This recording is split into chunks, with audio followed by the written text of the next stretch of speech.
All right. Yeah. Well, welcome, ladies and gentlemen. Namaste. Assalamu alaikum. Good evening, good morning, good night to all of you, depending on the time zone in which you live, because there are always people in this meeting from all over the world. I am Shakira Mohammed, a teacher for the past 14 years, and this is our 123rd edition of our Zoom public meeting.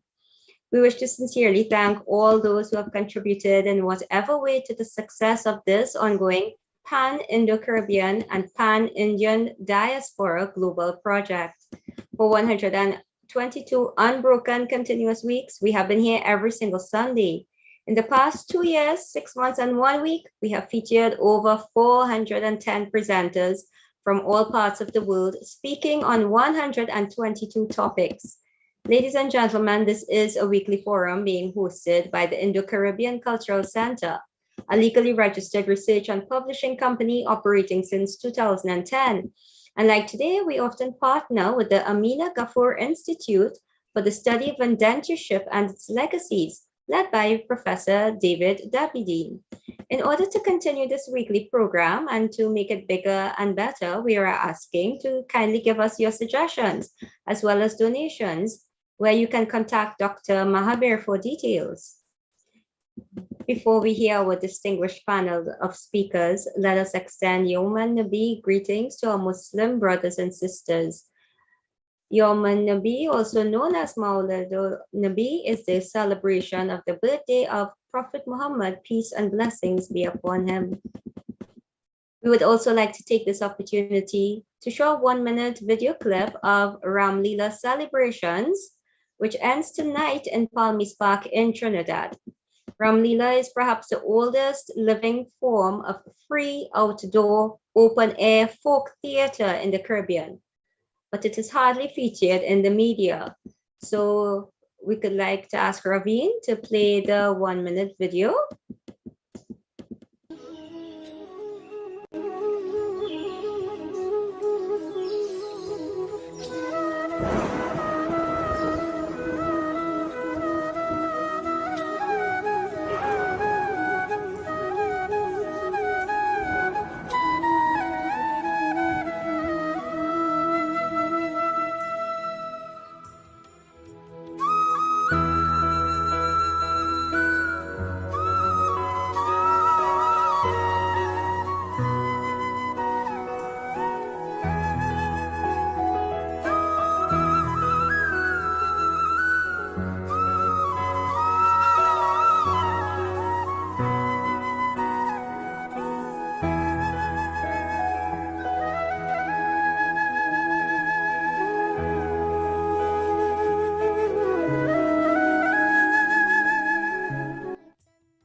Ramchandra भगवान की, उमापति महादेव की, बोलो सत्य सनातन धर्म की।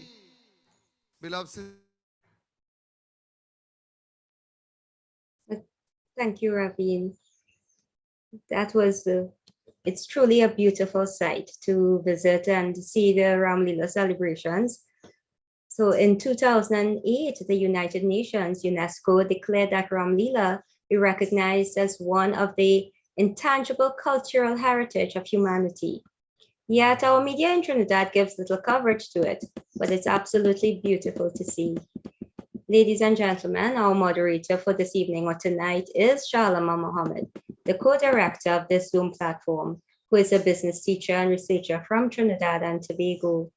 She obtained her master's degree in business psychology from Franklin University in the USA.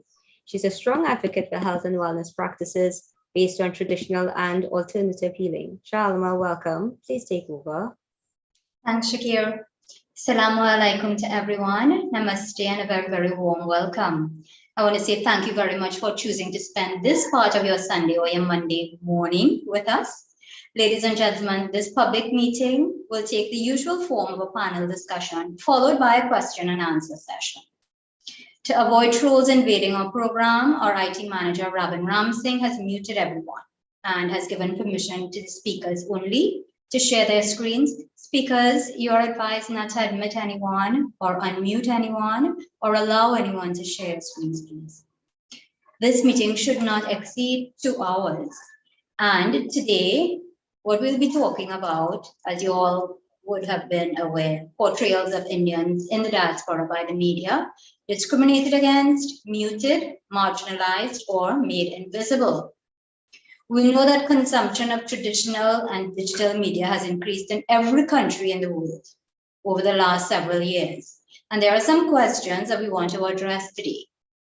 What do content analyses of the media show about Indians in the diaspora, especially in countries such as Trinidad, Guyana, and Suriname, where they constitute the largest ethnic group?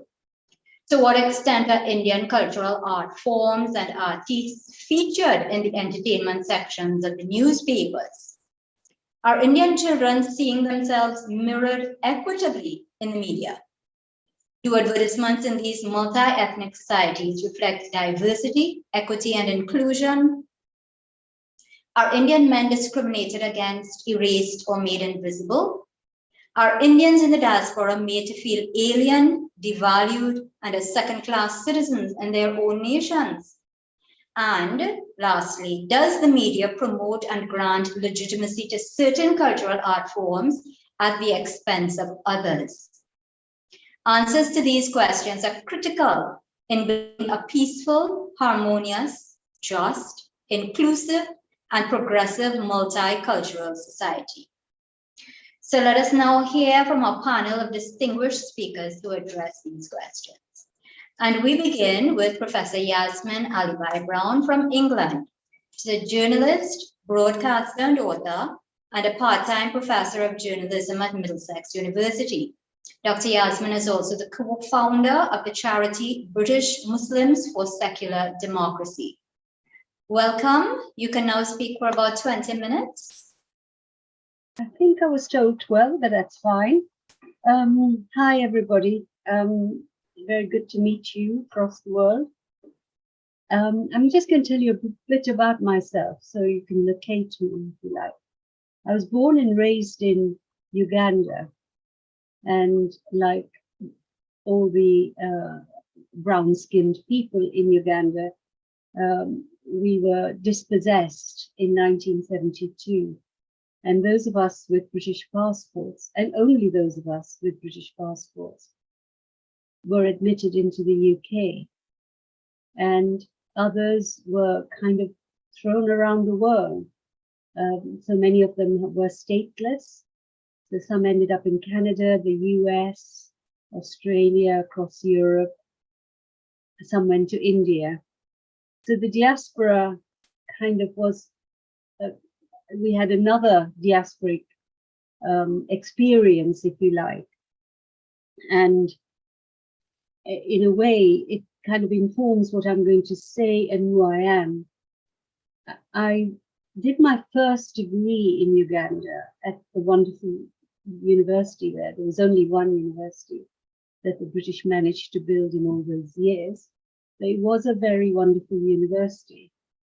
And believe it or not, for the first time ever, when I went to university in 1969, it was the first time I could interact with Black Ugandans and white Ugandans, white people too, as an equal. And it was an astonishing experience because it was like South Africa when I was growing up. There were white schools and Indian schools and African schools. But we didn't have the interaction that we might have had. So I came here in 72 at a time of terrible racism, and some you might know, you might not know him, an English politician called Enoch Powell was raising hell about, as he called it, colored immigration and how that would be the end of his country. Now, incidentally, I forgot to say, for a semester, V.S. Naipaul taught at my university, which was an extraordinary experience because it was the first time I'd come across a diasporic novelist And at that time, some of the more ugly views, in my opinion, hadn't quite developed in him. So 72, I come to England, I get a place at Oxford to do a postgrad course. My dream is to be a journalist.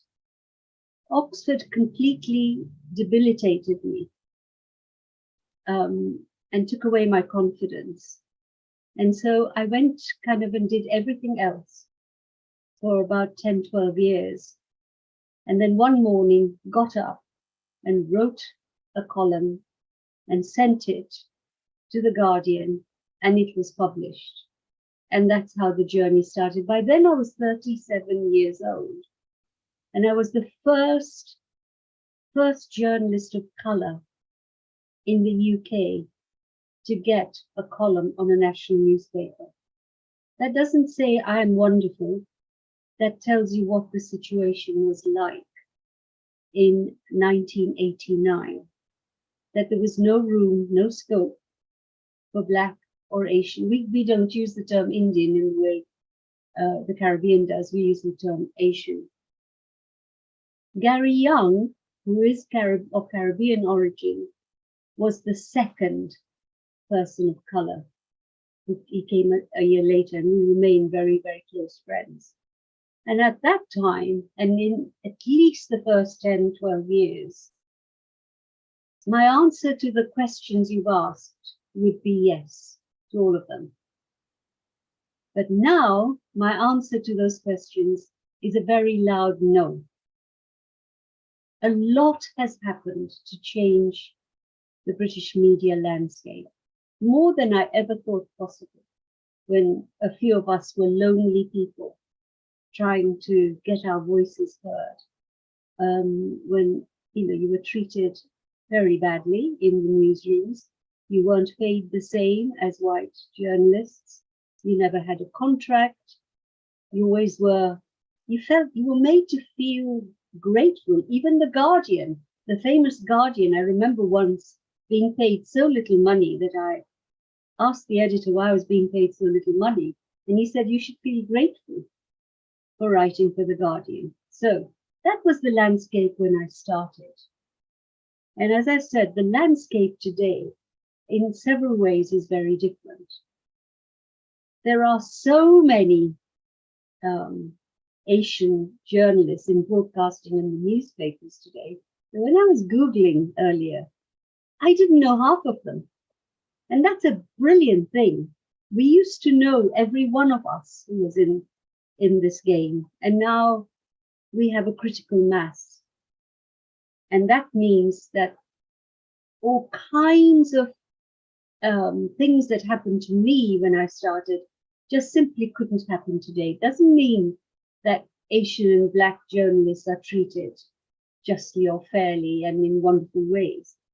But when there are more of you, and more powerful more of you, then things change.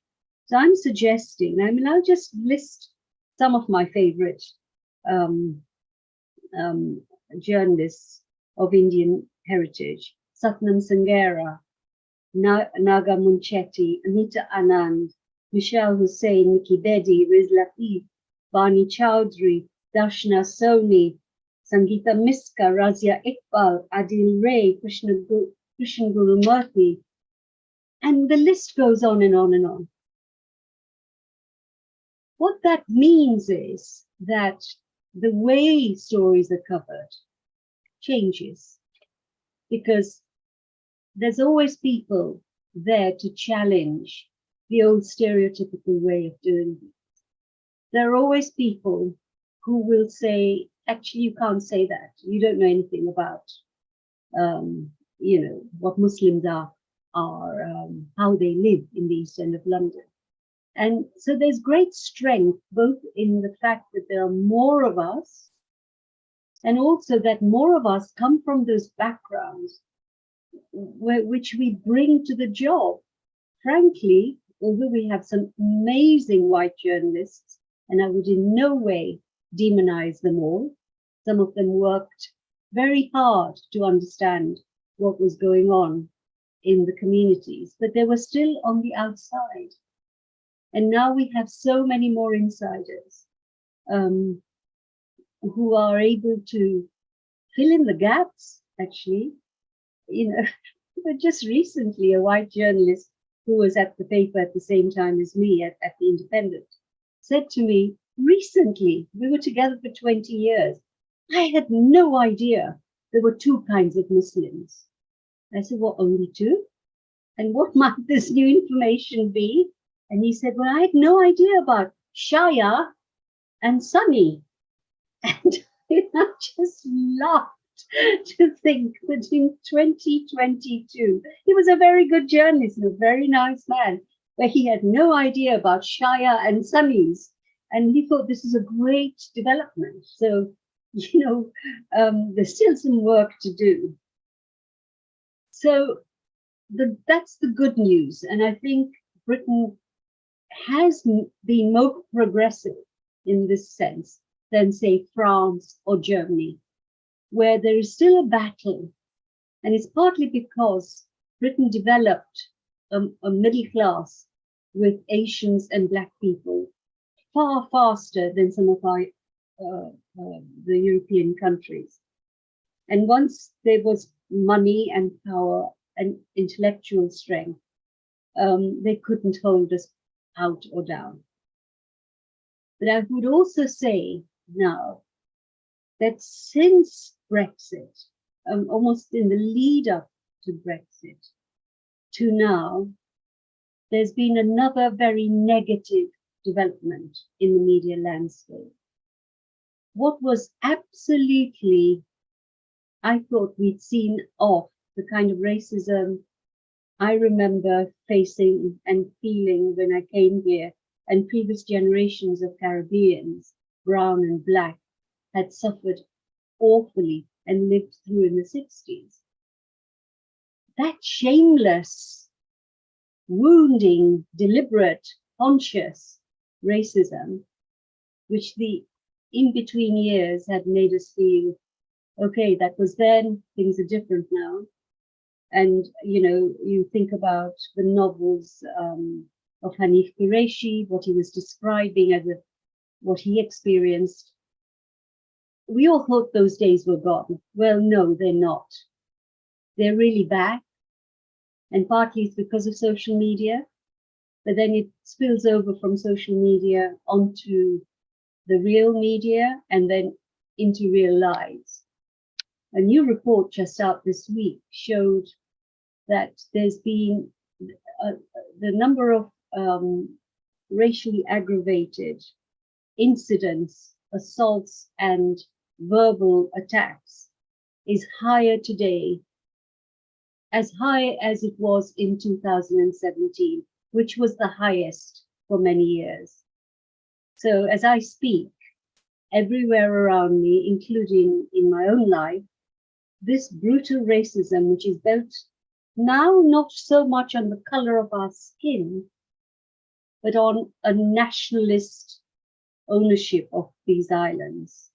Go back to where you came from. You don't belong here. We don't want you here. And a lot of people who voted for Brexit imagined that they would wake up the day after and the country would be beautifully white because they were lied to. But the depressing thing is that so many people of Asian background, of Indian, Pakistani, and Bangladeshi background, and East African Asian background, voted for Brexit.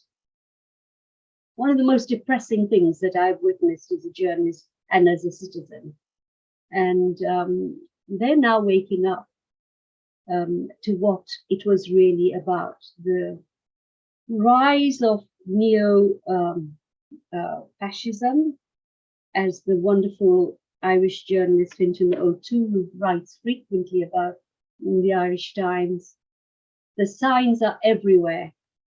Many of our newspapers are nakedly hostile to our presence and to incomers who happen to be people of color, but not Ukrainians. I am very supportive of Ukrainians. So when you see the difference between how Ukrainians are being welcomed to this country and how we treat say, for example, the Afghans, whose country we went into and stayed in for 20 years. It's in your face, and Ukrainians can get on a bus in this country, show their passports and travel free. No other migrant group, no migrant group of color can do that. So it's really obvious what's happening. And the way this plays out in the media is, like I said, this is not your country. And it becomes, my children were born here. I've lived here exactly 50 years. I paid my taxes. I do whatever I do quite fairly and justly. But they don't want us here. And they know that if they keep hounding us, we lose that confidence that we built up over the last 50 years. Well, I'm not giving up, although I'm apparently the third most abused person of color in this country. Some research project has shown. Diane Abbott, who was the first Black MP, is number one. And I think Gina Miller, who is also from the Caribbean, she's from Guyana, is the second, and I'm number three. And it can get extremely distressing. And I had to kind of take time out last year because I thought I was going to have a breakdown. So it's a very edgy relationship, if you like, between us, people of color and of Indian origin, the nation and the media. So now I come to answering the question where I said the answer was no at the beginning. And now I want to say why some of the answers are a partial yes, but also that sometimes when people say we're very unfairly treated, I don't happen to agree with them. I include my friends in this. Because journalism is not PR. It's really hard to accept that journalism has the right to be critical of everybody if it is criticism with evidence and justified. I don't think just because we are discriminated against, we should never be criticized, or stories should never be told about what's going on in our communities, which give us a bad name. I think, in fact, the opposite, that a good journalist, and particularly a journalist who feels so attached to anti-racism and to people of color and to migrants, it is my duty to do these stories. I mean, if not to do them is a kind of racism. I've often had Indian community leaders saying, why do you have to write about forced marriages? It's giving us a bad name. And I say, think about it. What is giving you a bad name? It's your forced marriages that is giving you a bad name, not me writing about them, right? So it's that tradition, I think, that's kind of true of so many Eastern cultures and Arab cultures too, where you don't talk about the problems that are going on. You don't expose these things to other people. Well, as I said, I don't agree with that. So there are stories that are written often by people of color, but not always. And some of the best ones are by white journalists. When, for example, we write about oppressive families, we write about gender equality or lack of, we write about how children's rights within Indian families, even 2 generations after migration, are not respected enough. Or we write about caste discrimination, or we write about, at the moment in Leicester, which is a city with a very large Asian population, they were getting along fine. And now young Hindus and young Muslims are fighting each other in the street in a way that is quite heartbreaking. For quite a long time, the story wasn't covered properly, but it is now being covered by fantastic journalists like Darshana Soni of Channel 4. We have to talk about this. We have to know about this. How gays are treated and how they still can't quite come out. Grooming gangs.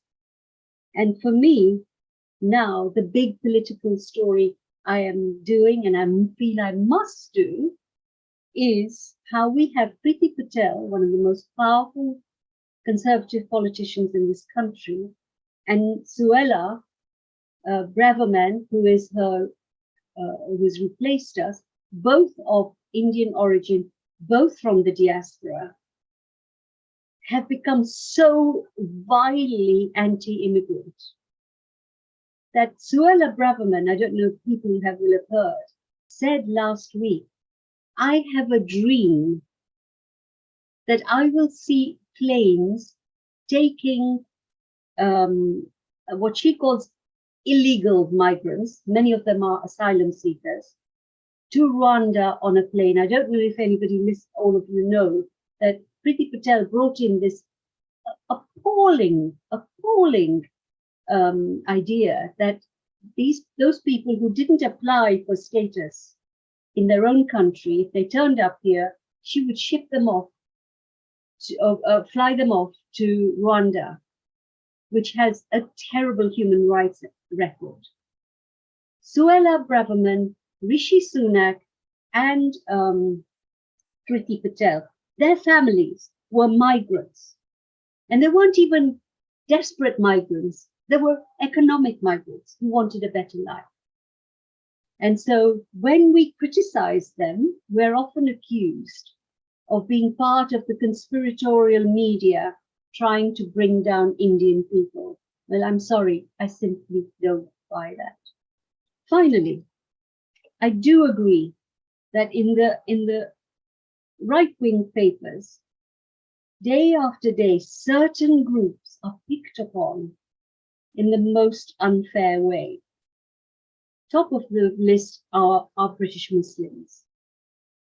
You know, we and I am a Muslim. We are described, the framework is either terrorism or barbarism or any one of those. We have a problem.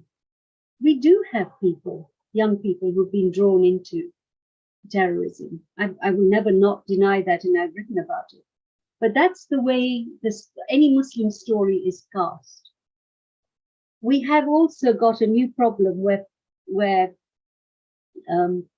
the heroes in the right-wing press of people of Indian origin are those who are incredibly rich and are funding the Conservative Party. They really love those people. Those people get a fantastic press. The perfect immigrants, the good immigrants. The rest of us are considered still a problem. This is a small island. We can't really deal with you lot, you know, all of this. The other group that gets it really hard, I think, are Indians who are in the poorer communities. Nobody seems to want to do anything but demonize them. So when those things happen, as now a senior journalist, by the way, I've just been shortlisted, I just heard this week, for the top award, the columnist of the year in the National Press Awards, which used to be all white and all male.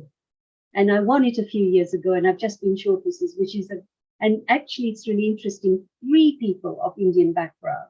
This shortlist of 6, and 3 of us, no, is it 3? No, 2 of us have an Indian background, which is fantastic. And the reason is, if these papers cover the stories in ways which I find offensive, I have my paper and my place, and I can come back at them. We couldn't do that when I started. So it's a complicated picture. And I wanted to share it with you. I hope it kind of gives you an idea of how it all is in this country. Thank you so much, Professor Yasmin. That was very, very informative, and I think you looked at the entire picture in a very holistic way. It presents a scenario that we had not contemplated when we came up with those questions. So I want to thank you very much, and I want to say kudos to you for standing up for yourself, putting pen to paper when Oxford was very negative towards you, and since then you've kept it going very strong, and I really applaud you. Columnist of the Year, I hope you win it. Thank you very much. Ladies and gentlemen, let's go on to our second speaker, and this is Rajan Nazran from England, the Chief Explorer of Global Indian Series, the official platform for people of Indian origin. So producing award-winning original content in the form of print, podcasts, events, and TV. Welcome, Rajan. You have 20 minutes. You're still muted. Okay, Robin, can you unmute Rajan, please? Try it now. No, nothing. Robin, please unmute him. Great. Good. Hopefully you can hear me. I'm just going to quickly make sure that I can share my screen as well. Bear with me. Let me just make sure. I'm doing bad for the Indian stereotype of being good with tech, aren't I? But before I kick off, thank you very much, Yasmin. It was actually very interesting to hear from your perspectives there. And as my eyes glaze over to having a look at the columns, the notes that are coming up on the chat side, I think there's a lot of questions there that you probably want to answer later on. But what I'll do, I'll quickly share my screen and run you through my thoughts on this matter and where I'm coming from for this. So lo and behold, hopefully this is now working. Can you all see my screen there? Yes, clearly. Good, okay. Perfect. Oh, and now I'm trying to get rid of everything else. Share you go. No, okay, let's go for it from here. Okay, so the question that Dr. Kumar put in place was a very difficult one, especially for myself to answer. And the reason why is because obviously, as many of you know, that we work internationally. So I'm going to give you a quick idea of what we do for the Global Indian Series. Global Indian Series was actually born from the frustrations that Yasmin mentioned for herself. 15 years ago, I was working right the way across the globe and meeting with people of Indian origin just like myself. On our side, we're quite an unusual mix, where as Yasmin came from Uganda, us guys were the karaoke singers of the world. So we came over from the Philippine Islands, and my father was born in Punjab, India. So we're both a mixture of karaoke singers as well as sword-waving Sikhs. Well, if you believe the British media or the Indian media, that's what you think of us. But I'm going to come on to that quite quick soon. But the Global Indian Series was born as an idea to say, well, what goes and constitutes towards our perceptions of identity? Does it go beyond the arbitrary factors of skin color? And what is true nationalism, especially when you look at a diaspora that is right the way across the globe? So when I looking at these questions, I thought, well, let me go back to some of the work that we've done. Over the last couple of years, we've grown dramatically. We have our own ambassadors now in over 27 countries. We have a global Indian ambassador in Pakistan. We have a global Indian ambassador in Malaysia. And despite what most people think, not all of them are people of Indian origin.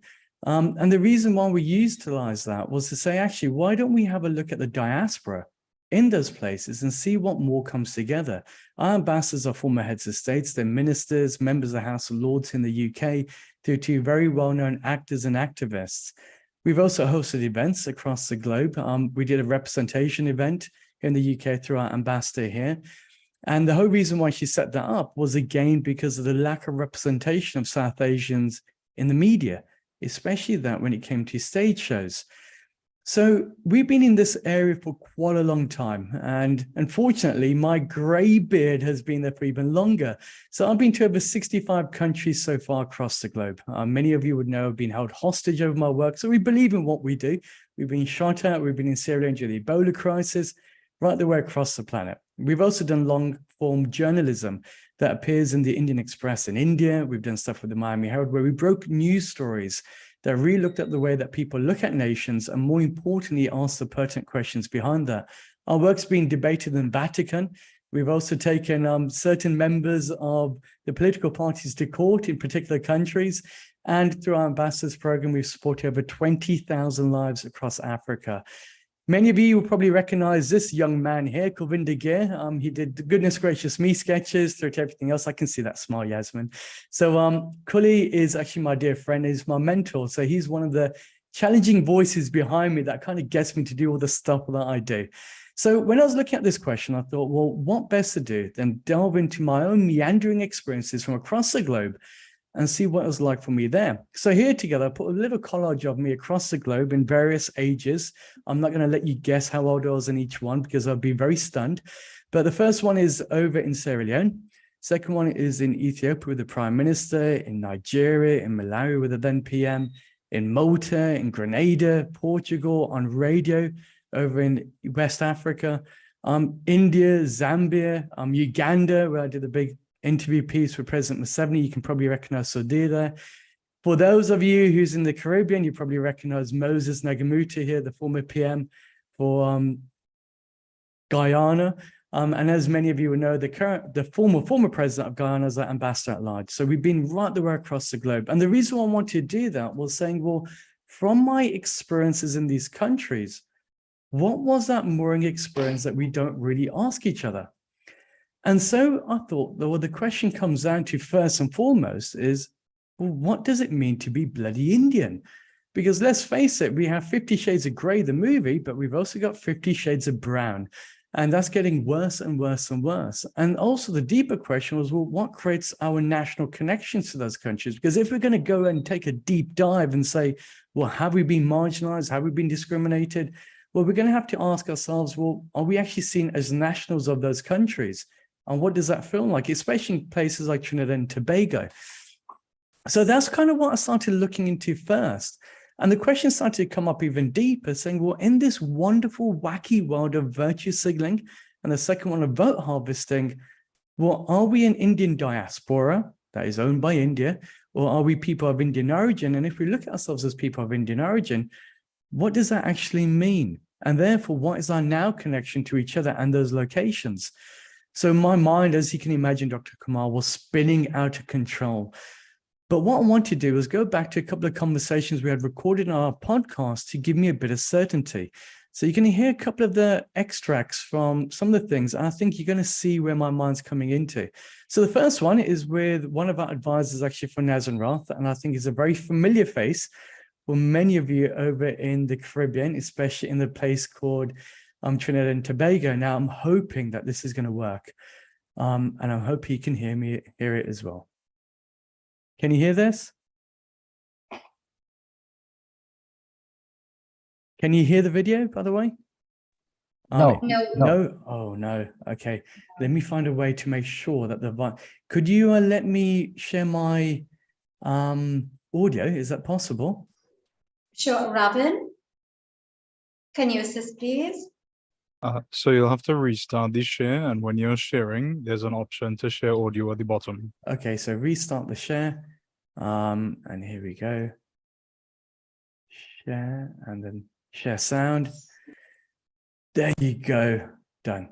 Okay, so hopefully you can hear this now.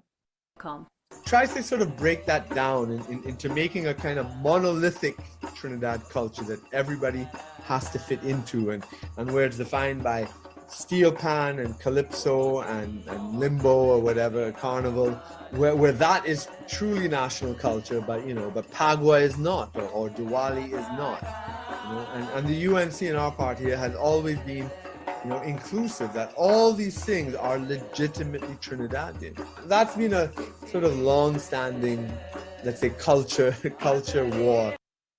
So that's the first one. Many of you probably know Kirk Mager. He's been a bane of thoughts over there in Trinidad. The second one is, as many of you would know, we broke the stories of South Africa when the horrific riots were taking place.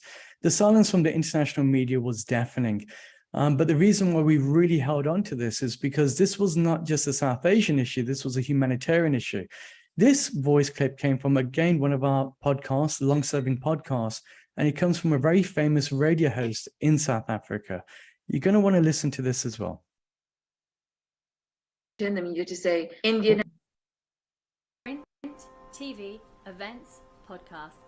Find out more at globalindianseries.com. Turn the press and turn the media to say Indian and white people are ganging together and mercilessly killing black people, so Indians must fall. And if you see kind of the horrific things that have been put on social media, I mean, it's trending all over, comments who are saying, well, I raped enough Indian women, so I've helped for Indians to fall. And it's just such a crazy thing, right? Because we've worked so hard. I mean, 27 years we've worked to so-called call ourselves a rainbow nation, to identify with this colorful flag that we have, and allow ourselves to believe that we're South African. Where do I belong now? This is a story you need to know. We continue our coverage on the horrific violence that has taken place in Durban, South Africa, and look back at the human impact it's had on communities. To listen to this podcast, go to Global. You've heard my voice enough. So that was the South Africa one. And we've done over 140 odd episodes right the way across the planet, taking on these stories from heads of states through to actors, activists,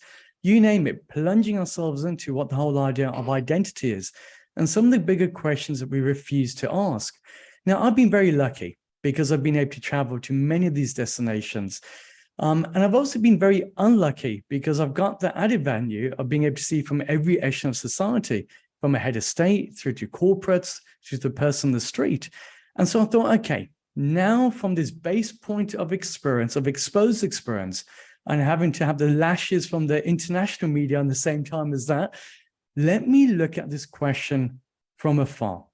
So the question that Dr. Kumar sat was discriminate against, muted, marginalized, or made invisible. So I thought, well, from my experiences in a lot of these countries, what I realized is that the first element towards trying to even answer this is saying, well, the media, which medias are we judging ourselves against? What is the media that's supposed to be discriminating against us, guys, or muting us or marginalizing us?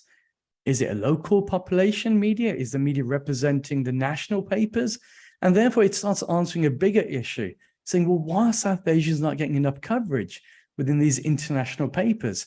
So you kind of have to have a look at the business models that are at play there. What are the stories that sell? I know Yasmin mentioned, well, true journalism are the conversations that people don't want to have and everything else is just PR.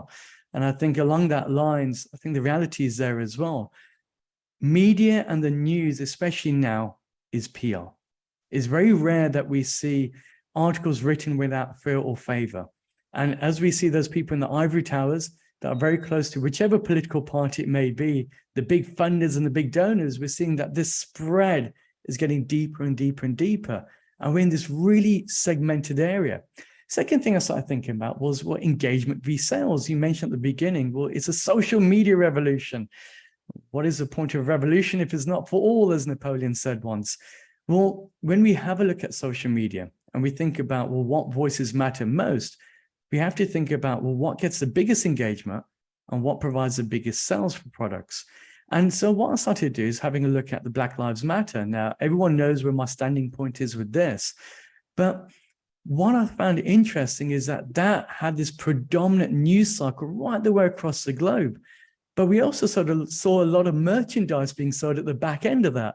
We saw Netflix coming out with Black stories for Black girls. We saw T-shirts being sold. And now all of a sudden we saw this massive push towards this one singular agenda. Was it really newsworthy? Well, I think parts of it was, but I think the other parts were just heightened because of capitalism. And hence the issues. So as South Asians, now we're crying out saying, well, why are we not recognized? And I know people in the UK and other countries are trying to set up a South Asian Heritage Month. But unless you can commercialize this, people aren't bothered. If you cannot sell advertising against stories, well, news agencies aren't going to work with you. Next part, regional. How does the media showcase diversity? So in countries, for example, like India, well, what does it mean to be India there? Now, that is an entirely different podcast, let alone a different platform, and something we've tackled a lot about. But when we have a look at medias, for example, in Sierra Leone, when I was over there, I was on the radio. And at the time, it was during the Ebola crisis. This was at a time where the UK was saying, well, we're saving the world. We're going out there and these nurses should be awarded medals. It felt more like a middle-aged speed dating event than anything else because I was on the ground for over 6 weeks. I met with the president, met with all that, everybody right the way across with photos alongside that. And you realize that the media spin was a lot greater than what was currently taking place. But there were these unsung heroes. And it's the South Asian community. These guys who rallied together, who called Sierra Leone home, who didn't fire anybody. In fact, they kept them on, gave them a salary. And on top of that, they did feeding kitchens in the Punjabi community, the Sikh community is called Langar, but you had everybody doing it, the Ishmaeli community, the Hindu community, people came together, but they got almost zero media coverage in the country. However, when there was a Forex issue, unfortunately, the colorism came out and we were showcasing saying, well, these are the businesses that's taking money away. So I went to the radio to have this discussion saying, well, what more do we need to discuss about this? And unfortunately, I've seen the same thing over and over again in different places. Now, that isn't just against South Asians. I need to point that out. I think in most countries now, with most governments, what they found the quickest and easiest way to stay in power is to blame the other. If the other looks different, well, you get bonus points for that one. And if they have a different skin color, wow, well, you are onto a winner. We just have to have a look at what's currently taking place in Greece right now, especially when you have the rise of the Golden Dawn and all the immigrants that had to go through things there. Interesting example there, and something that Yasmin mentioned about our idea of how we get coverage. Look at how the Ukrainians got coverage in the UK and have a look at what happened to the Syrians. Well, if you have a look at Greece, it's far worse because now they're starting to say, well, what does it constitute to be European? And unfortunately, European for them has a singular color. Now, the other part to this media coverage is obviously political. Coming on to your question right at the beginning, Shalimar and Shakira, where you said, well, let's have a look at this in the Caribbean spectrum. Now, the Caribbean for me is almost like Fraggle Rock at the best of times. And I think I've spoken on the same platform as Vishnu. I've been in Guyana. I've been right the way across the globe on that side, St. Lucia through to Martinique, Grenada, Trinidad, Antigua, the works. And colorism is utilized in its most ugliest form. And what you start to realize is whatever political party comes into play, well, those are the predominant storylines that come in. And they utilize almost colorism as a way to say, hey, look, we are champions, we're doing well, we should be proud of who we are. But that comes in just before the election cycle, and just before the election cycle, and just after the election cycle. And then when you're in power for 4 years, you hear nothing. And everyone's in the same boat, all trying to feed up the same plate. So the other part of this, the whole idea of discrimination, also what I noticed was political, depending on where you are, but more likely in the Caribbean. The last part is that whole news v entertainment. Well, where are we looking to be as South Asians? Do we want to be in the echelons of entertainment? Is it the Big Brothers? Or is it the news platforms? Now, I dare say, and this may be slightly controversial, I think a lot of the South Asian journalists in the UK, we may have diversity of skin color, but we certainly do not have diversity of thought. And I think that's where the news needs to be, whereby we're bringing together, doing exactly what the news should be, and saying, well, these are the key issues because we're close to the key issues, not because we're just brown or because we're the Punjabi or we Gujarati, and there are these cliques happening, but because we intimately acknowledge what the fragility of these stories mean to the local people. The latter part of this is the ethnic and religious parts. And I think a good example of that is in the UK, where when we look at what it means to be Indian or the discrimination and marginalization, it really has these zones put into place. One is the ethnic part, saying, well, you're Indian, you're Pakistani, you're Bangladeshi. And I'm utilizing that because when I class somebody as Indian, especially on our platform, the Global Indian Series, we say this prior to partition. So people whose origins would have come from there, but it's a very loose identity. And the other part is religious. Now it's no longer, well, are you brown? Brown's enough. It's about, well, where are you brown from? Which small village or which small area of the world do you belong to? And then, well, what religion are you then from there? And so all of this starts creating this whole sphere of saying, well, what truly is discrimination? What are the key issues there? So now I come to trying at least to answer or make some sense of the whole plethora of isms taking place. So what I want to do, is break it down to a couple of regions around the world where I know that there's very strong local media. When I mean local representation of South Asians, as well as a good, strong national media. So the UK, for example, we have the BBC on one side, you know, the voice of democracy and other things. And then obviously you got your Asian Voice newspaper or your Gujarat Samar or whatever else it may be. We are seeing higher levels of discrimination than ever before in the United Kingdom. And it's not a zebra nation, as most people say, whereby it's a black and white scenario where the white people are there and they discriminate against the South Asians. No, we're doing it to each other as South Asians. We're discriminating on one side to the other. If you want to be in my newspaper, you either pay or you have to be a part of a political tribal affiliation of religion or cultural background of a region of India. That is where we are. And I'm starting to see that happening in other countries in the world, like Netherlands, for example. So our discrimination, our marginalization is not just coming from the mainstream press, but it's also coming from our localized press. And I do realize the localized press was created to almost give a voice to those communities who are unheard of, but we're almost fracturing even more so before. The Caribbean is another great example of this. You've got a plethora of different media channels over there. Some of them are absolutely fantastic. Some of them, even Ray Charles can see something's wrong. But again, it utilizes that whole spectrum of saying, this is us, this is you. How do I commercialize this? How do I make sure I have the right adverts in? And how do I create news stories that I can spin strong enough? Therefore, I make sure that my venture in media is going to be one of profit, not really one of social custodianship. And another great example, Fiji, I've seen some amazing media platforms there, people that are actively looking to dispel the ideas around a Fijian identity, saying that this is no longer about the indigenous and the outsider, but it's about us. It's about saying, well, what constitutes as national identity? Well, nationalism has to portray with the way that we produce as a country, the way that we think as a country unitedly, not about you guys came over, stole our jobs, and now 100 years later, we want you out, because that doesn't work. South Africa was another example that I looked at. Obviously, South Africa, with everything it's been through in the last 2 years, and we have a lot of our own correspondent journalists in South Africa, you have again this divide in the media. When we saw a couple of years ago with the South African riots, this was the worst rioting in South Africa's history since apartheid. The media coverage in the UK was almost zero. We had to lobby very hard. In fact, the first country that supported the Global Indian in bringing the story out was actually the former head of state for Trinidad and Tobago. They're the first people that came out, and then we got members of the House of Lords, and then we got everybody else coming on board. But South Africa also had its own issues, because he had on one side the media coverage of the South Asian community saying, look, we are under attack. The government is doing nothing. We need help.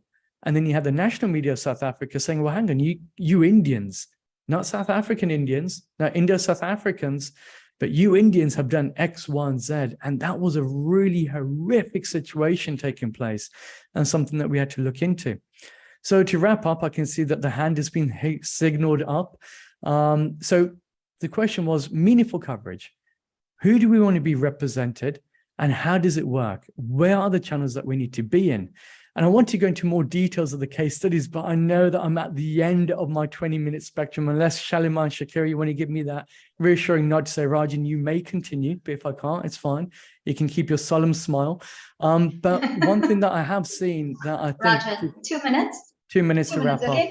So one thing that I have seen across this whole plethora of experiences is that marginalization is really happening more so inwardly as a community. I think where politics matters most for vote harvesting, we're seeing it utilized almost like a vicious warlike weapon, because it's a great way to get people in their cliques.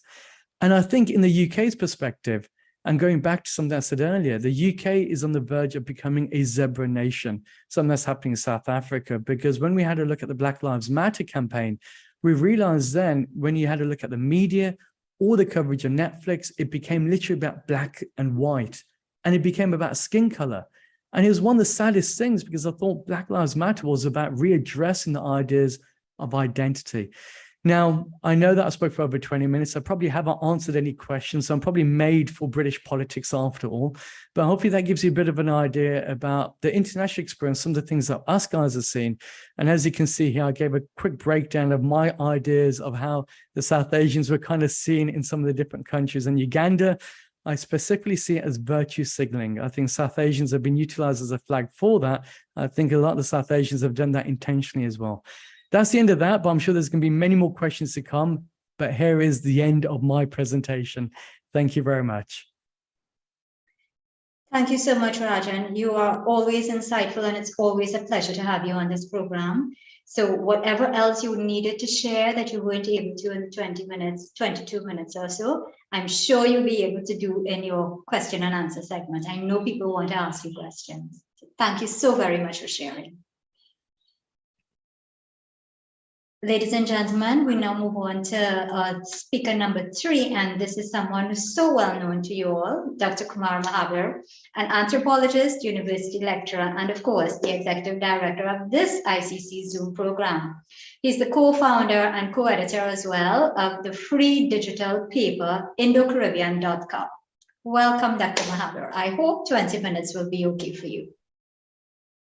Yes, I hope I won't have to abort my presentation because I'm getting problems with the audio, and even if Ravin shares my screen, I still have to talk. So let's see how it goes, and let's hope for the best. Yeah, you're coming across very clearly though, so you should be okay, I think. Yeah, so it goes and comes. So maybe Ravin might have to help me. There are 2 videos, so maybe let's see how it goes. So, okay, so I am afraid that my presentation is going to be an academic because essentially I am an academic, and for a topic like this, you need a academic approach, and so I have taken this method. So this is the structure and sequence of my presentation. And I intend to organize it by first talking about giving a definition of the media.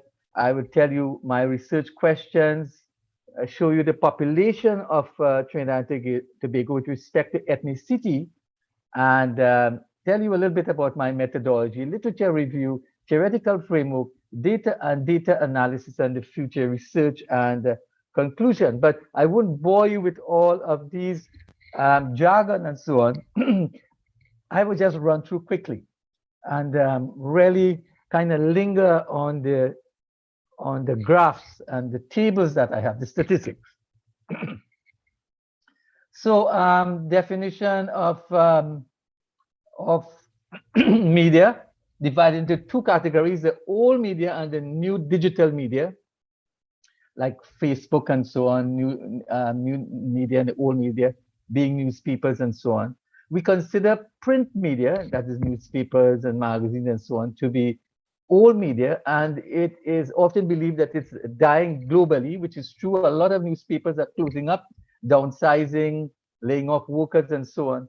However, studies conducted by Neuromarketing Institute reveal that consumers tend to understand and remember advertisements better than in print and digital media, right? So it still has its uses. So the research questions for my study are: how frequently are Indian men portrayed in advertisements in newspapers in Trinidad and Tobago in comparison to men of other ethnicities? And I don't only look at the frequency, but I look at the context in which these Indian men are featured or not featured at all.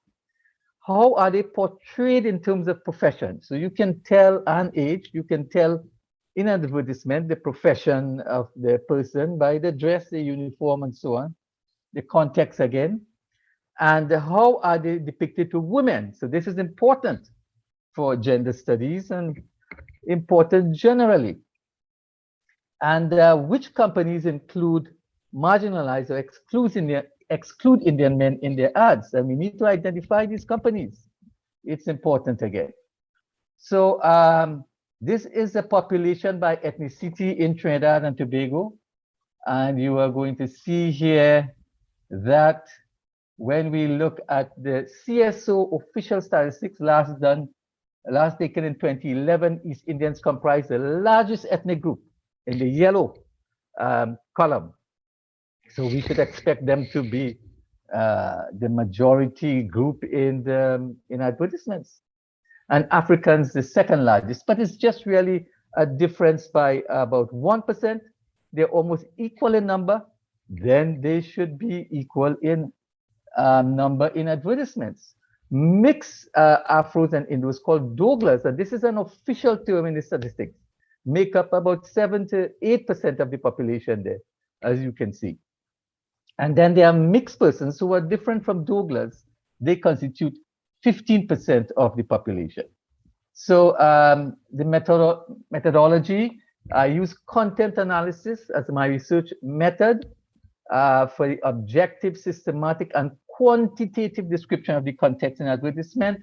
And this technique, we code, we categorize and analyze the ads to quantify the number of Indians and other men in the photos. So what did I do? I look at color advertisements in 2 daily newspapers, the Newsday and the Guardian. And these advertisements were collected over a 1-month period in 2017. Not too long ago, but still valid. And you can see here the total number, sorry, I'll go back. The total number of ads in sample was 116, but the number that was really analyzed was about 84. And I can explain that for those of you who want to know. So when we look at the number of Indos and Afros in Trinidad, we should get advertisements looking like this. So let's see if this will play. Ravin, what do we do here? I think I didn't put on the yeah, Ravin. So hold on. I mean, we might have a little glitch here.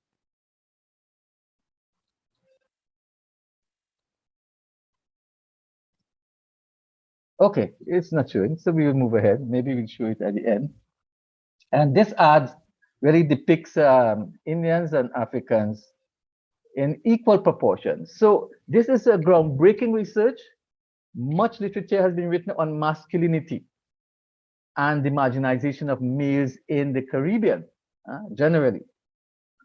But almost all the literature has been on Black males, not Indian, though we are the largest ethnic minority in the Caribbean, and particularly in Trinidad, Guyana, and Suriname. And none of these studies have focused on males in advertisement, not even Black males in advertisement in the Caribbean. So this is a groundbreaking research done on Indian men in the media. Theoretical framework, I would just skip this because this is would be boring for some of you. But it's the agenda setting theory that I use. And this theory proposes that if news items are repeated frequently and prominently, the audience regards as important. The last part is important. The last point, the agenda. So these advertisers have an agenda. It's clear as daylight. The agenda of these advertisers is to create the perception that Indian males are unimportant, marginalized, inferior, and in fact invisible, because they are hardly visible in advertisements in Trinidad and Tobago, where they form half of the population. So these are the figures: percentage of African and Indian men in ads. Look at the difference here, right? Red, African; yellow, Indian. Look at the disparity. It's not at all reflecting the population of Trinidad and Tobago, according to depicting males in the population. So here I go percentage of, all right, so this is another graph showing the same picture, percentage. This percentage is not proportionate to the population of males over 19, in which 31% are Africans and 38 are Indians. So look at it here, it's clear. The green bars showing Indian males in the population.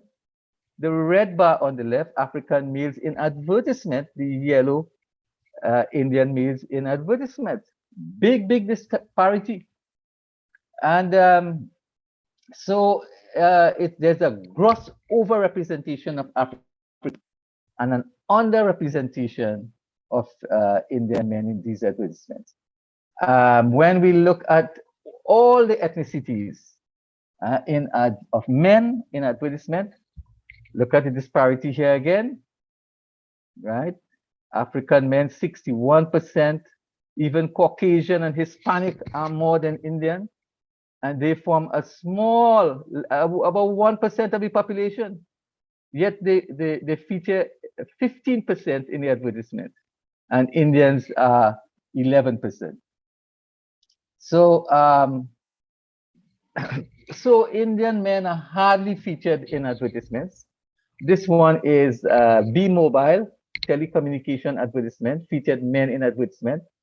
And B-Mobile featured Indian men in the advertisement, only 5 of them of the 24, so it's 21%. What is interesting to note is, like, unlike Afro men, Indian men are generally portrayed in all of these advertisements in a passive, inactive, feeble, sexless way. Look at this. This man looks like he's dying, or almost near to dying. Right? Old man, gray haired, and so on. Not energetic, not muscular. Fleeting. Indian men are portrayed fleetingly. And when they are on videos and so on, they're on the side, they're on the background. They are hardly the center of attraction or focus. They are not in a romantic or sexualized relationship in these advertisements. And they are never, never, never, never with a woman of another race.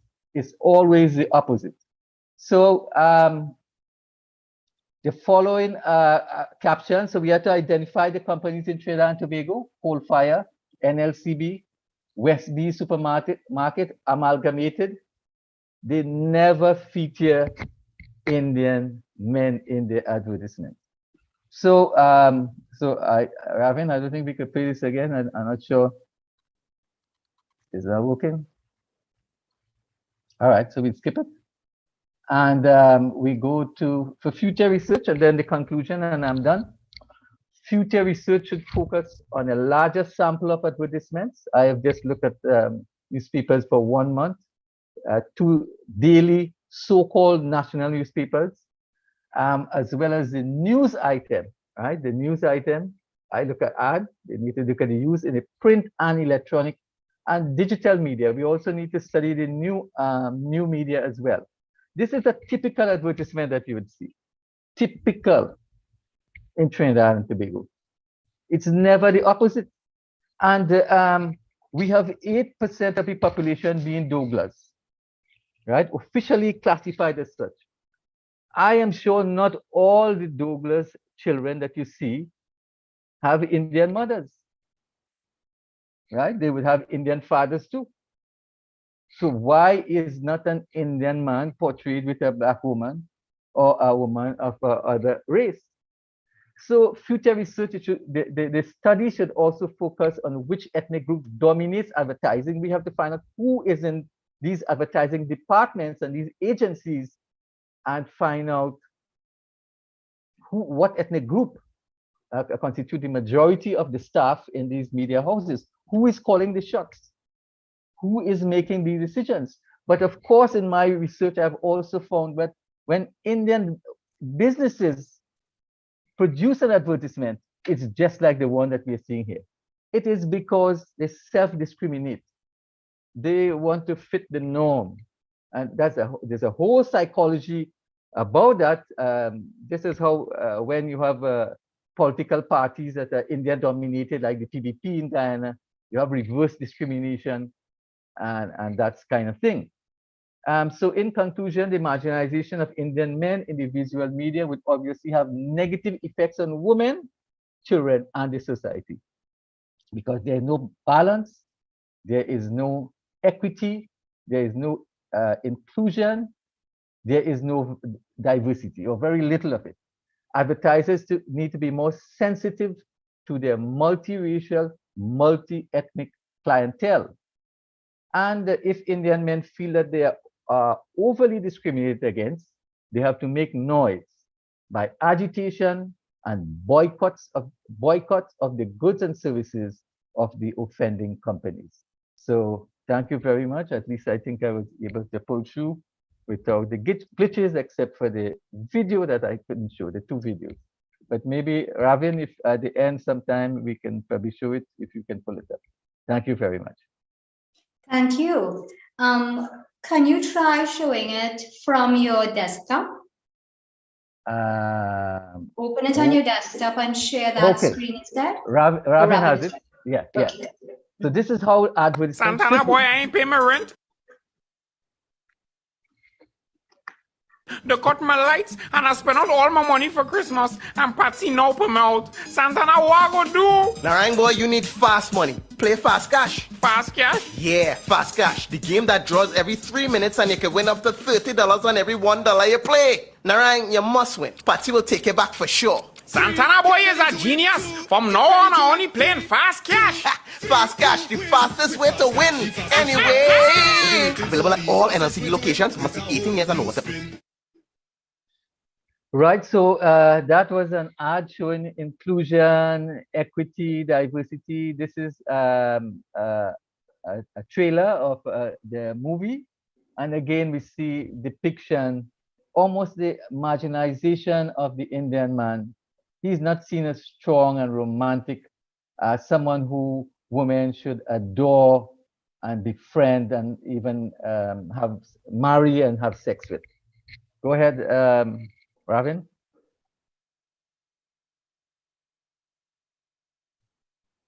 Ravin. Let me see you make your body move. You make me whistle 'cause you're something good. Oh, you make my body feel rude. Whining like a champion. I love that song. Wow. Why is that funny? Because I wrote it.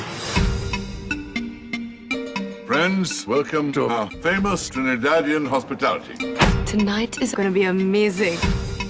For Anita, everything was perfectly planned. You have the perfect engagement party, perfect ring. I'm so jealous of you. The right man. I don't care what we do, as long as we're together. The right future. Who gets married in a palace? A princess. But on an island where every day brings new possibilities. How did you find me? Fate. Life has other plans. That one guy's doing all the music. He better be good. Here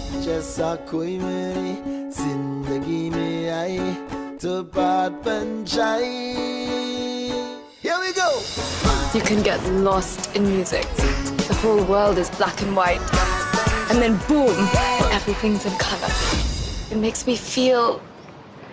Basodi. Son, you need to do a better job looking after your bride. 800,000 women on this island. And you had to choose the one with the biggest rock on her finger. Anita, I'm thinking about your whole day. In what world can you and I ever be together? I don't think you understand what you're doing. You don't have to marry Barrett. You want me to fail, Papa? No. Go and do something for yourself now. Ready to defend in the toughest time. This is madness. This is carnival. When I need a friend, I depend on you. This is my last chance. Tonight is about us.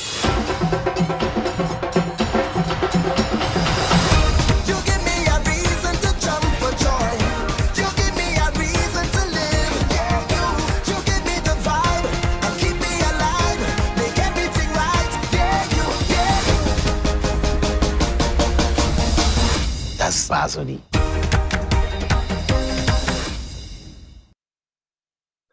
Right, thank you very much. We will take questions after the final panelist, who is Vishnu Bisram. Thank you very much, moderator. You're welcome. As always, the content analysis is really very, very informative and insightful, and it sheds a whole new light on the whole issue. But there are a few things I want to consider, and of course, we will bring that up in the question and answer, or if the audience has too many questions, well, I would like to address it at some point. Let's really bring on, thank you very much for that very good presentation too. Now we move on to Dr. Vishnu Bisram of the US, who's originally from Guyana. He's a political opinion poster and prolific international journalist on Indian diaspora matters. Dr. Bisram has helped to establish journals and centers for Indian diaspora studies. Welcome, Dr. Bisram. Go ahead, please. Can you unmute? Ravin, can you unmute him, please? He's using Pawan Bhatia's iPhone.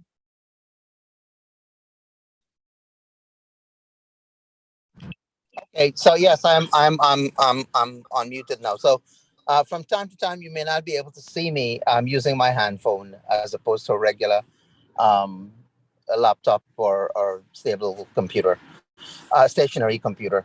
Um, just to give a little background, Guyana has had a free media that is just about 3 decades old. Historically, the media in Guyana was controlled by the colonial establishment, the white colonial colored class establishment. Guyana became independent in 1966 and almost immediately became a dictatorship in which the government acquired control of all the media. And the media at that particular time was 2 radio stations and a couple of newspapers. So the government acquired control over all the media. Whatever independent media had existed, the government denied newsprint even to political establishment. This continued until about 1987 when one independent media house was allowed. Um, and then subsequently other newspapers were founded. Guyana did not have television until the late 1980s, in which there were a couple of community TV stations. And then later on in the 1990s, there became national television stations. So today there are several TV stations, radio stations, and there are 4 newspapers. One is state-owned, and 3 are government, and 3 are private, in private control. So now, those who are familiar with my name would know that I have had a significant presence in the Guyana media, the written media, since the 1980s, and the Indo-Caribbean media in New York much earlier when I first came to the US in 1977. From then to now, I've been involved in the community media in New York, and by community media, I don't mean only West Indian media, but also the South Asian Indian media, for which I served as a reporter for community events. I write extensively, almost exclusively, on Indian Guyanese and the Indian diaspora. I also write on the Indo-Caribbean community in New York and the Indo-Caribbean diaspora. I don't know of anyone else who writes as extensively as I do on Indian Guyanese issues, Indo-Caribbeans in America, and the Indian diaspora in general. This particular presentation examines the presence and portrayal of Indians in the Guyana print media. Now, I examine how they're portrayed, whether negatively, positively, neutrally, objectively, and whether there is a balanced or fair coverage of Indians relative to other ethnic groups in Guyana. Is there a media slant, deliberate or otherwise, to present Indians negatively? Is there biased reporting on or stereotyping of Indians in the media? And again, I'm only focusing on the print media. Is reporting on Indians in the news or in commentary and op-eds professional? Do editors and reporters have an agenda against the Indian community? These are some of the questions I try to tackle.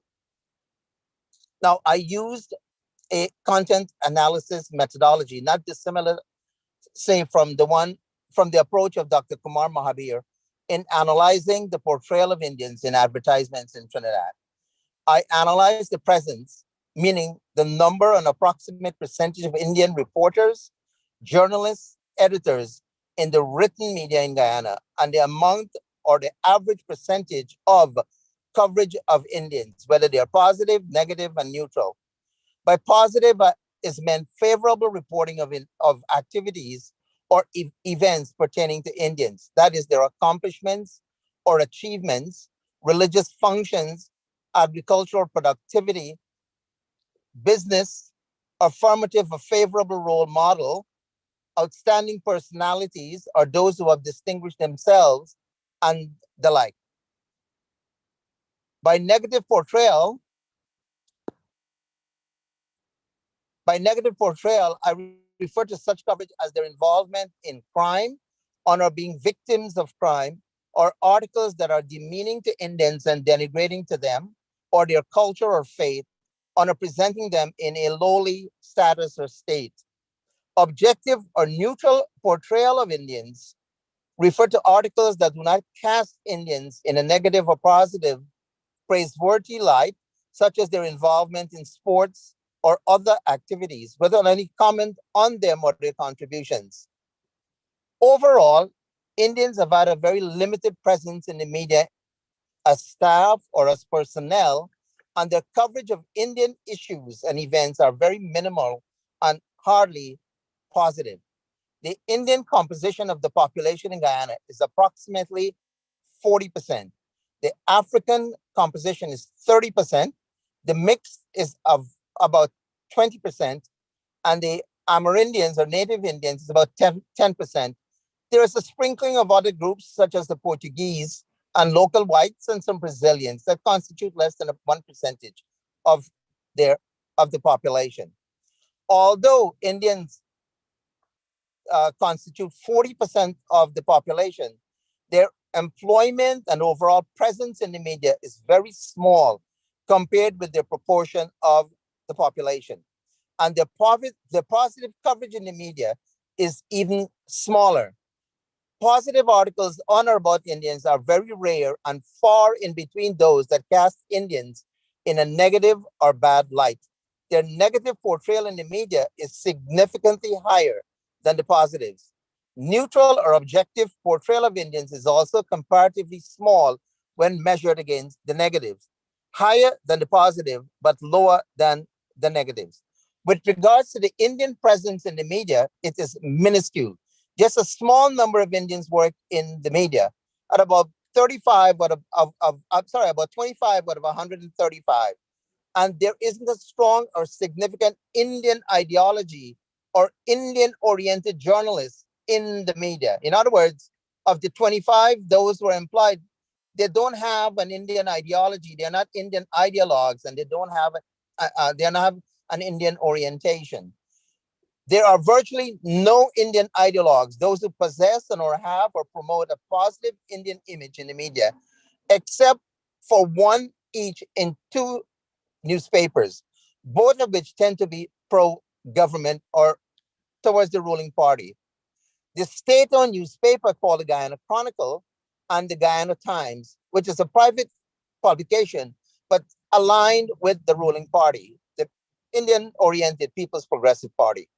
Both papers have very, very small circulation relative to the other two papers. In general, the papers tend to provide, these two papers that are kind of pro-aligned with the government, tend to provide balanced coverage of the various ethnic groups in Guyana. Although the Chronicle, when it was government, when it was under the control of the dictatorship, and which is now the opposition, People's National Congress Party, when it was in government, it gave very little coverage to the Indian community. Africans tend to dominate the media, editors, reporters, as well as in presenting the news and deciding what to be published as editorials, letters, op-eds, and news. These articles may or may not be sympathetic to the Indian presence in the country, and the editors also may not be sympathetic to the presence of the Indian community. Given that the country is racially divided, Guyana is racially polarized between Indians, Africans, and others, it is expected and in fact affirmed that non-Indian media personnel would not be and have not been sympathetic towards the Indian community or the PPP administration that currently governs Guyana.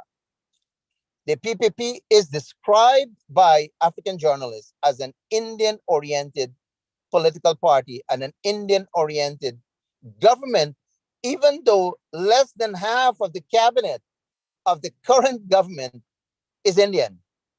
Very few Indians are employed in or study journalism. Journalism is not an attractive subject to Indians. Indians generally are attracted to the natural sciences, medicine, engineering, and law. They tend to have an aversion or disinterest in the social sciences, education, the humanities, arts, and the media, subjects that are very, very important, especially in government. The control over resources and who gets what in the state. The number of Indians employed as reporters, columnists, editors, managers of publications, The people who actually determine what is in a paper is not known, but there is a paucity of them when one looks at bylines or the editorial board. Indians total less than 25 out of 135 reporters, journalists, editors, and managers in the country. This would amount to less than 20% of those who are employed in journalism. It begs the question of why the Guyana Chronicle and the Guyana Times has more coverage of Indians than, say, the other two newspapers called the Stabroek News and the Kaichor News, both of which, by the way, are also Indian owned.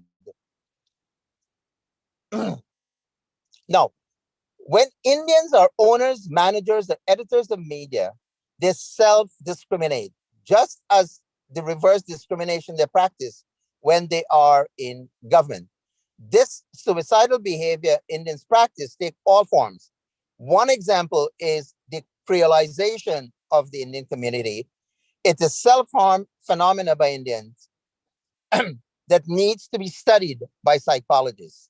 Now, thus, being an Indian editor or reporter or manager of a newspaper does not translate into or necessarily mean that they would present Indians in a positive light, or that Indians would be favorable towards the community in news reporting or in editing. In several cases, the opposite is true. Indian reporters and editors cast Indians in a negative light. Now, let me take a look at the four newspapers in terms of news coverage or editorial commentary. Stabroek News, the editor-in-chief is an Indian, but its editors and reporters are mostly non-Indians. Its main columnists or feature writers, there are 13 of them. I'm sorry, there are 16 of them. Only 3 of them are Indians. There are a few other writers from time to time of African, mixed, and Indian ancestry. Overall, the Indian presence at Stabroek News in terms of columnists, reporters, and feature writers is less than 20%, which is reflective of their overall composition of Indians in the media in Guyana, in all of the papers. The editor and the editor-in-chief of Stabroek and the other papers determine what is in the papers. I examined a number of articles in 2 issues of the papers. Out of about 105 articles over a 2-day period, October 6th and 7th of last week, a mere 18 of these articles were on Indians, and they included Indians as victims of crime or perpetrators of crime or some other negative aspect pertaining to Indians. 18 out of 105 would be less than 20%.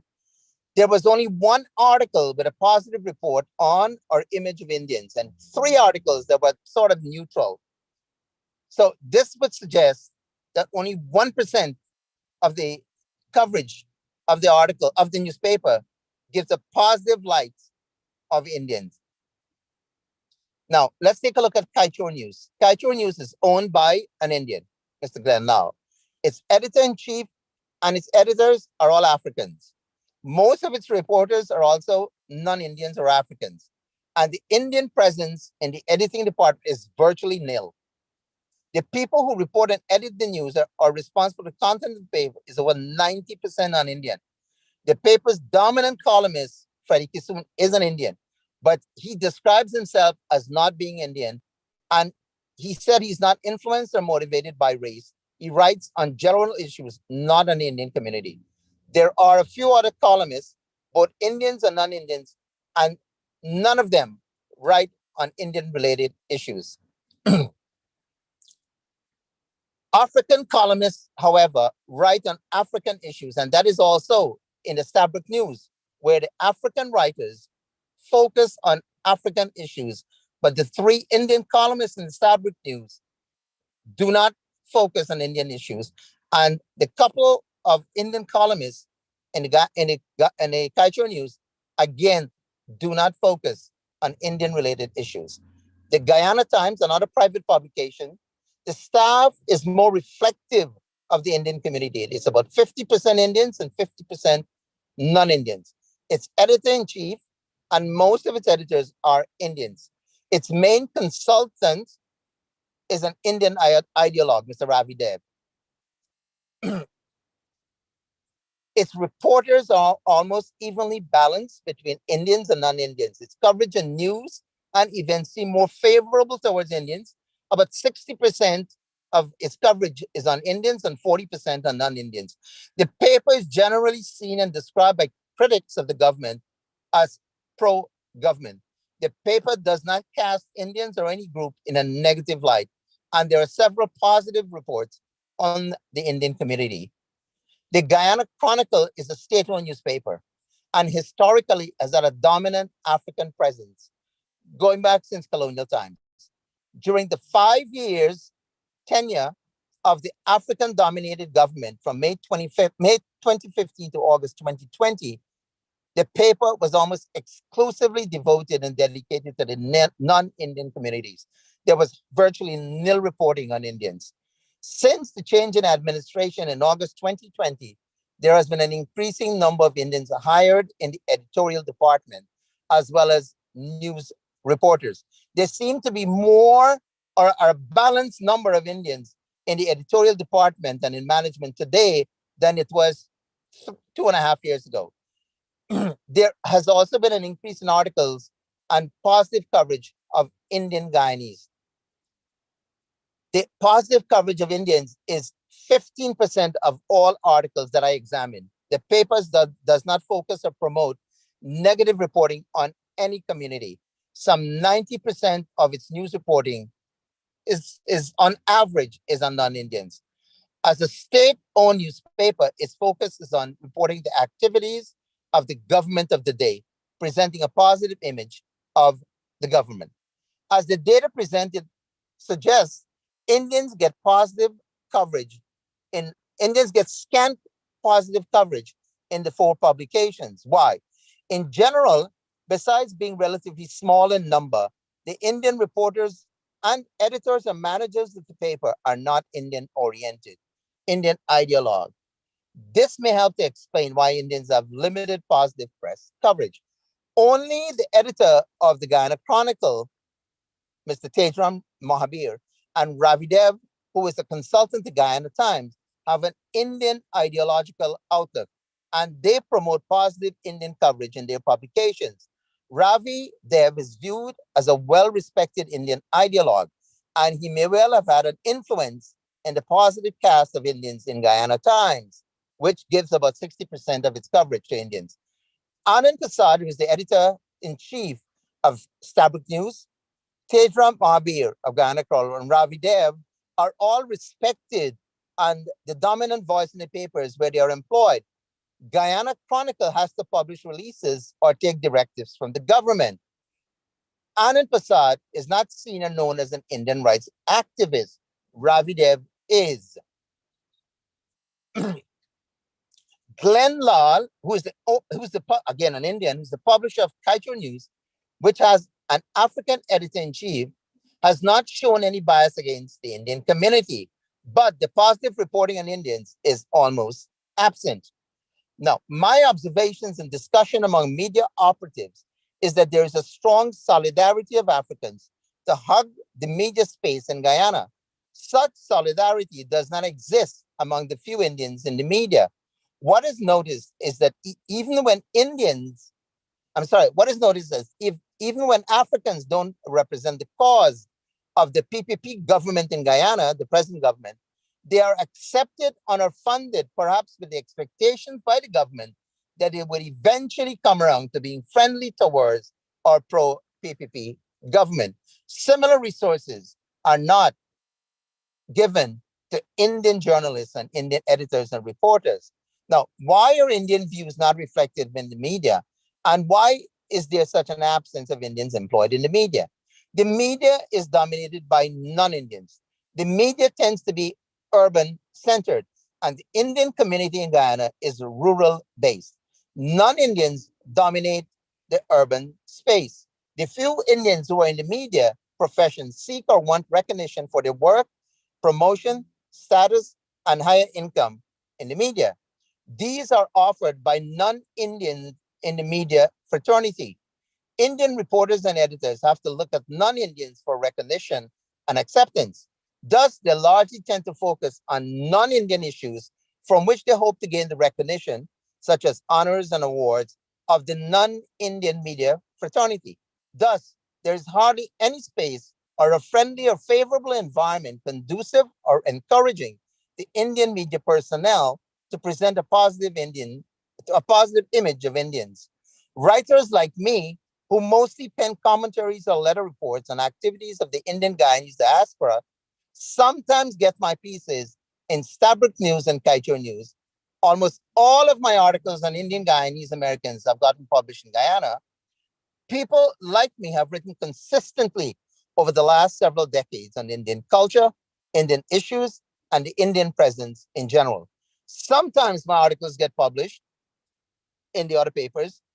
Quite a number get rejected, especially in Stabrook News and Kaito News. And occasionally, even Guyana Times, they are rejected. What should the Indian community do to boost its positive image in the press?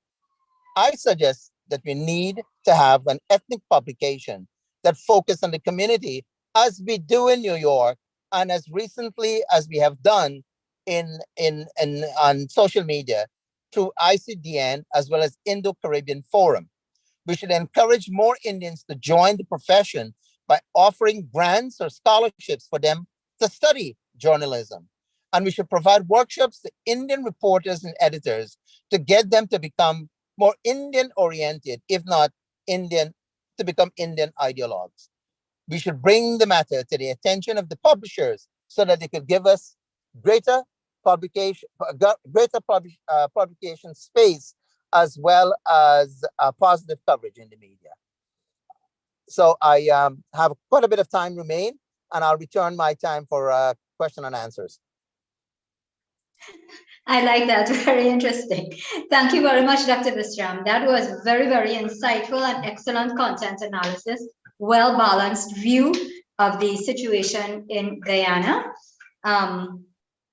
Ladies and gentlemen, I want to say thank you very much to all of our presenters today. We've had Dr. Yasmin. Sorry, let me just bring this up. We've had Dr. Yasmin giving us her personal experiences as a journalist, and sharing from a woman's perspective of Asian descent. We've had Rajan, who's given us his experiences as a media professional with his media house. We've had Dr. Mahabir providing us with a content analysis of advertisements in Trinidad, covering specifically Indian males. And then we've had Dr. Visram with his content analysis of articles and media representation in Guyana. At this time, I just want to remind everyone, our meeting is being recorded live and it will be uploaded later on YouTube permanently for posterity. The meeting is also being live streamed on the YouTube channel of the Indo-Caribbean Cultural Center. And I want to say a very special hello to all of you who are on the live stream. At this point, I would like to invite all of you with a question, a comment, or a contribution to please raise your electronic hand in the reactions button at the base of your computer screen. Only then will our IT manager, Ravin, allow you to speak. So Sandra has been waiting quite patiently. Go ahead, please. Hi, everyone. I'm Sandra Kleen. I'm from Suriname. And I thank you for the presentations. And I also want to share some information with you all. In Suriname, I am responsible for the Global Media Monitoring Project, and that is a project from the WAC, and it is based on how media represent women. And because of that experience, I want to share something, because we are talking about an Indian representation. In Suriname, we have to know that more than 70% of the media, if we are talking about radio and television stations, they were owned by the Indians. Very different than in Guyana. The representation of an Indian in our news is good, because what we have, representation of the people we have in the news are people in government and people in the health sector. And Indians are overrepresented in those areas. So they are more in publicity, they are in the media, they can hear each other. But the experience I have is that one time I was working at a radio station owned by an Indian where they only have Indian programs. And I was there for a program in Dutch because I'm a non-Indian. But I only stayed there for 2 months because people were calling and saying, no, she's not an Indian, so we can't have her on the radio. But in Suriname, it is true that we have radio station that they are presented on more than 50% on programs in Hindi, and maybe they have the other percent they have in Dutch or in Suriname. That is the experience we have here in Suriname. Thank you. Right. Thank you, Sandra.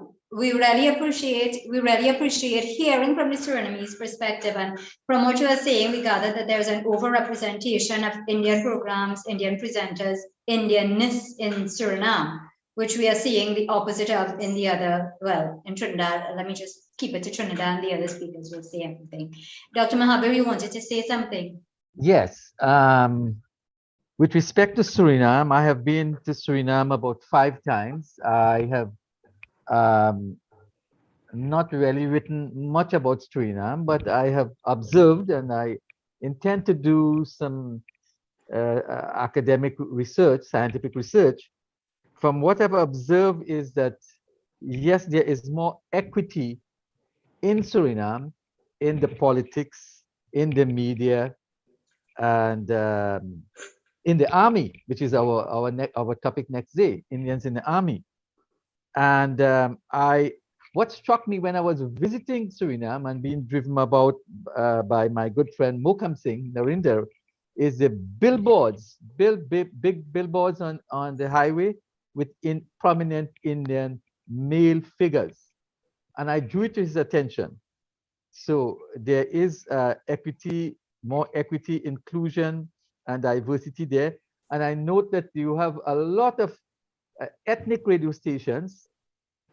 There are Indian formatted radio stations, Radio Radica and so on, OHM, and a lot of others, scores of others. But we must differentiate ownership from control. So Indians can own a television house, a newspaper, a magazine, a radio station, but they don't necessarily control it. So we must make that distinction. And sometimes, as I've pointed out, even though Indians own a business, it doesn't necessarily mean that what they produce is ethnically balanced, because they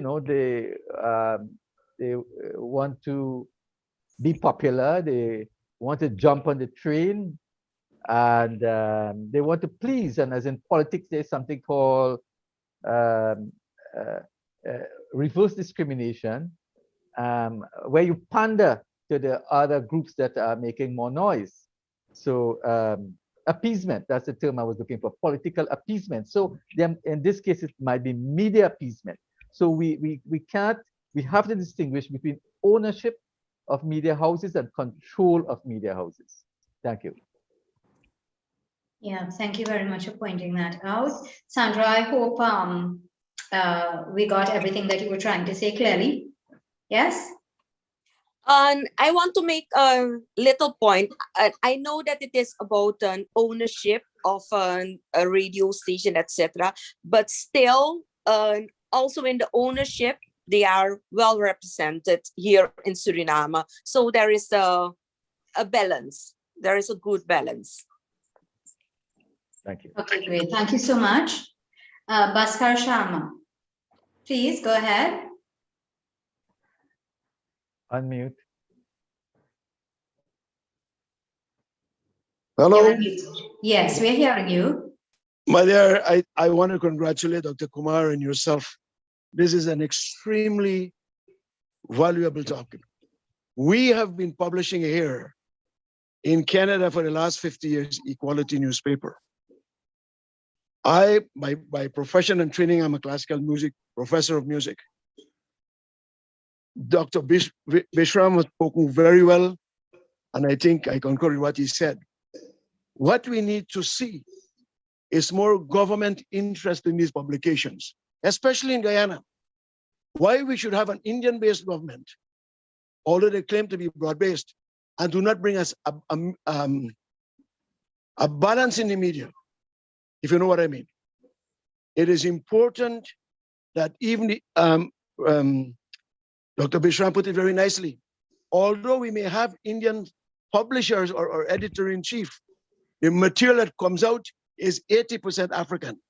And I'm not saying that in any way as race is tainted, but the balance is important. Our motto of the paper is to maintain a perfect balance. Hello? Are you yes, there? we're hearing you. We're hearing you. Yes. So that's my little contribution, and I believe more programs like this should be encouraged. In the case of Suriname, I think there is much more of an Indian presence inside. Of course, we have a sensible president who believes in culture, and that does good for the country and for other things. And I think that in Canada, for example, much attention is paid to multiculturalism and the media here. So that trend, that philosophy should be encouraged throughout the region. And I would like to finally congratulate Dr. Kumar, yourself. You have a very pleasing voice on the phone, and I am very pleased to be here in Ontario, in Canada, and be part of this program. Thank you very kindly. If I may, Shalima, Dr. Bashkar has made a very valid point about multiculturalism. In Canada, the government supports multiculturalism, and I believe gives support to ethnic publications. Bashkar Sharma has been running a very successful newspaper in Toronto, and his paper gives very, very balanced coverage to all ethnic communities in Canada, in Toronto and Canada, whereas in Guyana, we don't have similar equity and balance. And I think the same would be true in Trinidad as well, but perhaps Dr. Kumar Mahabir may want to comment more on that.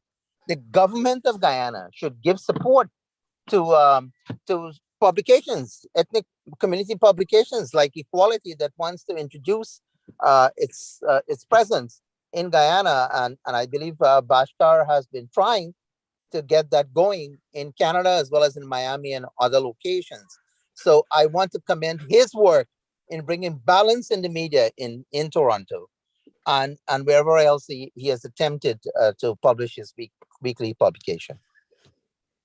Great, thank you so much. Thank you both of you. Dr. Kumar, would you like to comment? Well, that has been supported, that diversity has been supported by the multicultural policy of Canada, which we don't have in Trinidad. I can't speak for Guyana, but basically it's one culture that is promoted by the state, heavily funded by the millions of dollars, heavily funded. The culture that the government recognizes in Trinidad and Tobago is Calypso, Pan, and Carnival, and anything related to those. Any other, we're in a multiracial, multi-ethnic society, but you would only get pittance. Ask the people in the Diwali Nagar, which is coming on soon, how much they get. They get less than 1 million, right? Ask Indian Rider Funds. I have filed legal requests, FOIA, Freedom of Information, it's from a Freedom of Information Act, FOIA, and I have the statistics. I have the data. The government, by law, they have to provide it because it's taxpayers' money. How much is given to different ethnic festivals and different ethnic groups? And there's a huge disparity. It's clear case of discrimination that the government promotes only one type of culture. And that is reflected in the newspapers, which is not state-owned. The Express, Guardian, Newsday. I am continue this research, but I'm going to look at the Sunday Entertainment and Arts Supplement. All the newspapers have a supplement called entertainment, culture, arts, and look at the dominance. There's almost an erasure of Indian cultural art forms. For Eid, of course, and for Diwali, you will get a lot, but outside of that, nothing. Indian culture practically does not exist in the media pages, in the newspaper, in that supplement, Sunday supplement. Thank you very much. Yeah, thank you. Rajan, yes, go ahead, please. It is very, very interesting. I think what we're asking for, Canada is a good example of multiculturalism to a degree, because what they're putting is national identity above and beyond the arbitrary factor of skin color. And I suppose as people of Indian origin in the countries that we call home, what we're asking for is that validation to say we are seen as being nationals there, and that our identity as being British, being a person of South Indian origin, is also noticed towards that side. It's interesting that government policies, I know the issue is the moment that media houses ask for support from a government, there's no free money. So the moment you get sponsorship in, you know, therefore you have to toe a certain line continuously in order for that continued support to go through. So the bigger question out here on this side is saying, actually, well, what are the commercialities that need to be met with in order to have a free and fair press? Because ultimately then those are what the question marks are. Suriname's quite interesting because Suriname again has adopted this idea of saying we are a nation. This is our national identity. We're coming together. Dominican Republic, another great example. Regardless of your skin tones or your ideas of ethnicity, they have a doll there without a face on. Again, it's a great demonstration saying, regardless of who you are, this is who we are. We're human beings in this country. Let's make it work. All in all, well, I would love to see the media heading to, because that's the deeper question here, is saying, can we find a solution whereby we represent the stories that matter to a nation? And in order to have a look at the nation, we have to think about what are the big key issues that are taking place that are dividing not ethnicities, but classes within that disparity between the rich and the poor. Because the moment the media starts taking up those conversations, we start realizing then we start dealing with the ills of society. We start repairing a lot of the fractures that are there. We build bridges where walls have been intentionally created. And then the whole idea of race or ethnic bias diminishes. That's on my point of view. But I think that whole idea of multiculturalism is incredibly important. Yeah, I agree. And that's an excellent note on which to close today's program. So ladies and gentlemen, I want to say thank you all very much. Thank you especially to our presenters and to those of you who also participated. Thank you so very much. I'll now hand you over to Shakira to formally bring today's program to a close. Right. Thank you all. Thank you so much for being a wonderful moderator once again. And remember that we are still looking for more Indian elders over 80 years old to interview live next month again for part 2 of our series. We are asking their children and grandchildren to help us in this oral history project. Thank you all for taking the time to participate. Thank you especially to our speakers. As I've said before, this public meeting is being hosted by the Indo-Caribbean Cultural Center and the Amina Ghafoor Institute for the Study of Indentureship and its Legacies, led by Professor David Davidine. Feel free to contact ICC to publish your books and your reports. And remember that we are asking if you have any suggestions or donations, please contact Dr. Mahaber for further details. Thank you to the advisory and planning team led by Dr. Kumar Mahaber. And thank you especially to our IT manager behind the scenes, Ravin Ramsingh, who has been recording the program and will edit and upload it to our website and to YouTube permanently for posterity. Our topic next Sunday will be Indians in the Armed Forces in the Indian Diaspora. So please like, share, and follow us on Facebook. And I am Shakira Mohammed of Trinidad and Tobago saying goodbye. May God bless you all. Dhanyavad.